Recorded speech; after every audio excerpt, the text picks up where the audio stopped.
យមនុស្សមានច្រើនយ៉ាងបញ្ជាអាពីធាតពិតអ្នកខ្លះគេមិនដែលសើនិយាយប៉ុន្តែគេមានគោលដៅពិតចំណែកអ្នកខ្លះគិតតែពីមុនក្រុមសាដូចជាសត្វចង្រិត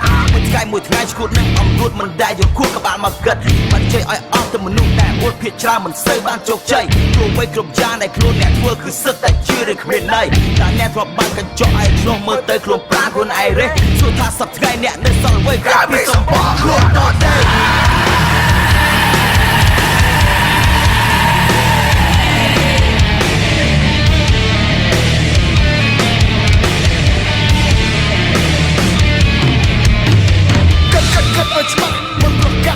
ខ្លួនឯងនេះវាខ្លាំងយូរទៅរឿងអាស្រូវវានឹងជាន់ប៉ុណ្ណាគិតតែខ្លាំងធ្វើទៀតទៅតែកុំភ្លេចថាខ្លួនឯងរាល់ថ្ងៃនេះវាកំពុងបង្កើតសត្រូវគិតតែខ្លួនឯងនេះអត់ចាស់មិនណាគេដែលអញអ្នកឈើឯងអ្នកចាញ់កុំមកលេងកុំមកផ្សាយអ្នកខ្លាំងចូលតតាខាងកំឡុងជួយនឹងក្រៅសុំតែហើយ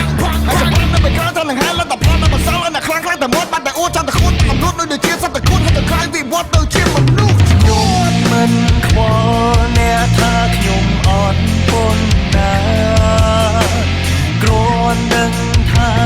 អ្នកក៏ជាមនុស្សធម្មតាមិនដែលនិយាយពីថា